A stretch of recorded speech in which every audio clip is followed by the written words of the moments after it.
2.5 months na sila guys, pero ganyan yung kanilang katawan, laki, bigger na.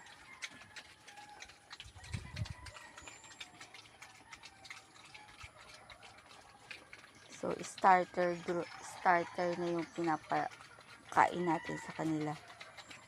Yung una yung early wheal na may gatas. Ngayon biwig starter. Maganda sa katawan.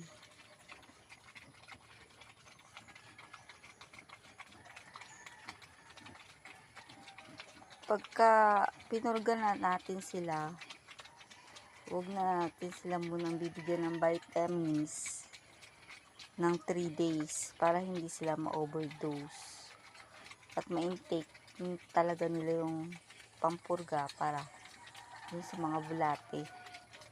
So wala naman ako nakita bulate sa kanilang mga poo. Awan, just healthy naman. So, sa timbangan ng baboy, 160, 170, 180. Actually, hindi ko alam kung lugi o ano. Basta ako mag-aalaga ako hanggang gusto ko. Pagbenta ko, kung magkano kumita, yun na. Tapos, ibibili ng 3. Ngayon, 2 pa lang sila. Sa susunod, 3 na sila.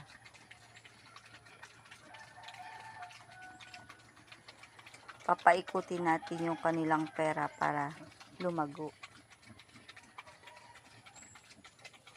Nang makaon-naon naman tayo kahit papaano.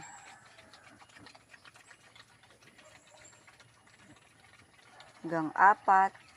Pagdating 4, meron ng inahin, mga ganun. Kaya, subaybayan nyo na lang to guys.